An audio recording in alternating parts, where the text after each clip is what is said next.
రాకాలోకంకి స్వాగతం. ఈ కంటెంట్ మీకు నచ్చినట్టయితే లైక్ చేయండి, మీ బంధుమిత్రులకు షేర్ చేయండి. ఇప్పటివరకు సబ్స్క్రైబ్ చేసుకోకపోతే సబ్స్క్రైబ్ బటన్ని నొక్కండి, అదేవిధంగా బెల్ ఐకాన్ని కూడా తప్పనిసరిగా నొక్కండి. మిత్రులారా, మీరు ఉత్తరప్రదేశ్లో ఉన్నటువంటి జౌన్పూర్ జిల్లాలో ఉన్నటువంటి దేహరి అనే గ్రామానికి వెళితే ఆ గ్రామంలో మీకు ఒక సర్ప్రైజ్ మీకోసం ఎదురు చూస్తూ ఉంటుంది. అక్కడ గుఫ్రాన్ అనే ముస్లిం యువకుడు మీకు ఎదురుపడతాడు. గుఫ్రాన్, నీ పూర్తి పేరేమిటి అని అడిగితే అతను అంటాడు, నా పూర్తి పేరు గుఫ్రాన్ ఠాకూర్. ఠాకూర్ ఏమిటి? హిందూ ఇంటి పేరు కదా, హిందువుల కులానికి సంబంధించినటువంటి టైటిల్ కదా అది. గుఫ్రాన్ ఠాకూర్ ఏంటి అని అడిగితే మా ఊరంతా ఇలాగే ఉంటుందండి అంటారు. ఆ ఊరిలో ఇర్షాద్ అహ్మద్ దగ్గరికి వెళితే ఆయన ఇర్షాద్ అహ్మద్ పాండే. అబ్దుల్లా దగ్గరికి వెళితే అతని పేరు అబ్దుల్లా దుబే. నౌషాద్ అహ్మద్ దగ్గరికి వెళితే అతని పేరు నౌషాద్ అహ్మద్ దుబే. దుబే, చౌబే, పాండే, ఠాకూర్, ఈ ఇంటి పేర్లన్నీ కూడాను హిందూ ఇంటి పేర్లు.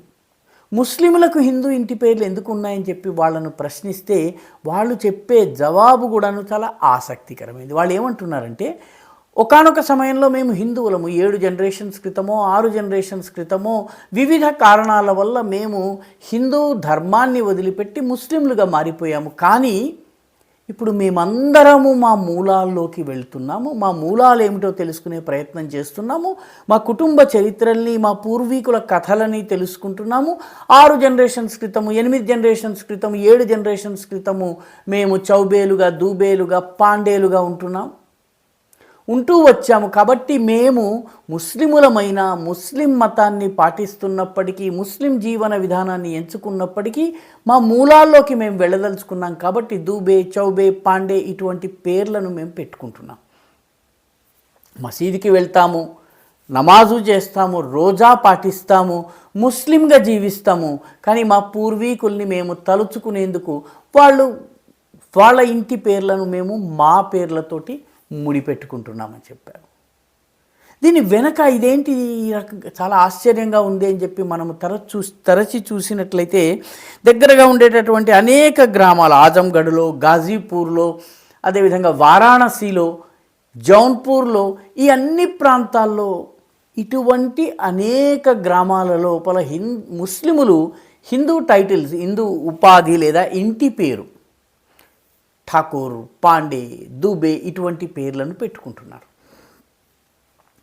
వీళ్ళందరి వెనక వికసిత్ భారత్ సంగఠన్ అనేటటువంటి ఒక సంస్థ పనిచేస్తోంది. ఈ సంస్థ నాయకుడి పేరు రాజీవ్ శ్రీవాస్తవ. ఈ రాజీవ్ శ్రీవాస్తవ ప్రత్యేకంగా వీళ్ళ దగ్గరికి వెళ్ళి వీళ్ళ పూర్వీకులు ఎవరో వీళ్ళకి వివరించారు. వీళ్ళ సంబంధించినటువంటి చరిత్రను, గతాన్ని బయటకు తీశారు. దీనితోటి వీళ్ళందరి మనసుల్లోనూ సరే, ఇప్పుడు మేము ఇన్ని జనరేషన్స్గా ముస్లింలుగా ఉన్నాం కాబట్టి ఇస్లాంని ఇప్పటికిప్పుడు మేము త్యజించలేము, కానీ మా పూర్వజుల్ని, మా గత చరిత్రని మేము మర్చిపోదలుచుకోలేదు, దానిని గుర్తుపెట్టుకోదలుచుకున్నాం. అందులో భాగంగా మేము వాళ్ళ ఇంటి పేర్లు ఏవైతే ఉన్నాయో అవే ఇంటి పేర్లని మేము కూడా కొనసాగిస్తామని చెప్తున్నారు. తమాషా ఏంటంటే వీళ్ళందరూ కూడా ఈ వికసిత్ భారత్ సంఘటనకి చెందినటువంటి రాజీవ్ శ్రీవాస్తవ, ఆయనని స్థానికంగా అందరూ రాజీవ్ గురూజీ అని పిలుస్తారు. ఈ Rajiv Guruji connect to the roots అనేటటువంటి ఒక ప్రోగ్రామ్ని చేపట్టాడు. ఈ ప్రోగ్రాంలో భాగంగా ముస్లిం గ్రామాలకు వెళ్ళడము, ముస్లిం గ్రామాల వాళ్ళకు సంబంధించినటువంటి పాత చరిత్రను తీసి వాళ్లకు ఎక్స్ప్లెయిన్ చేసి, మీరు గతంలో పాండేలుగా, చౌబేలుగా, చతుర్వేదీలుగా, లేకపోతే శర్మ ఈ రకమైనటువంటి, లేకపోతే ఠాకూర్, ఇటువంటి గుప్తా ఇటువంటి టైటిల్స్ ఉండేవి, కాబట్టి మీ మూలాలు ఇవి అని వాళ్ళకి ఎక్స్ప్లెయిన్ చేస్తున్నారు సోదాహరణంగా విత్ ప్రూఫ్స్. ఆయన ప్రాజెక్టు మొత్తం అంతా కూడాను దీని ఆధారంగా ఉంది. వీళ్ళు ఇప్పటికిప్పుడు మతం మారి హిందువులుగా మారేటటువంటి పరిస్థితి అయితే లేదు, కానీ తమ పూర్వీకుల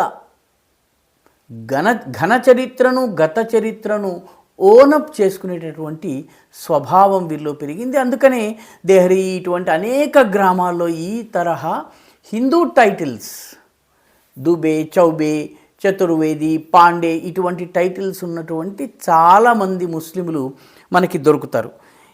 ఇదిలా ఉండగా 11th డిసెంబర్ నాడు ఉత్తరప్రదేశ్లోని హాపుడ్ ప్రాంతంలో 45 కుటుంబాలు, దాదాపు మొత్తం 100 మంది ఇస్లామును త్యజించి హిందూ ధర్మాన్ని స్వీకరించారు.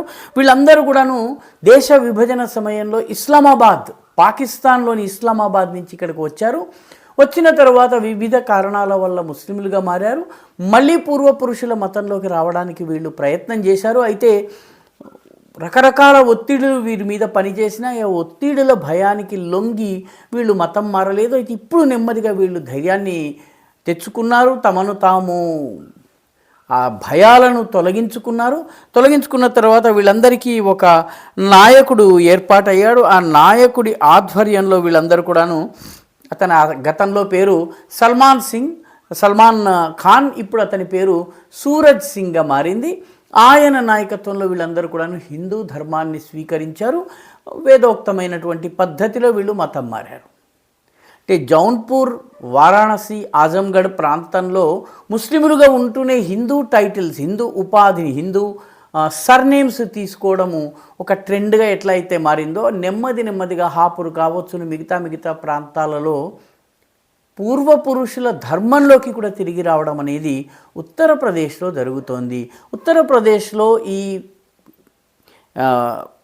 సంగఠన్, విశాల్ భారత్ సంగఠన్ కావచ్చును, లేకపోతే connect to the roots program కావచ్చును, వీటి ద్వారా చాలామంది తమ గతాన్ని తెలుసుకుంటున్నారు.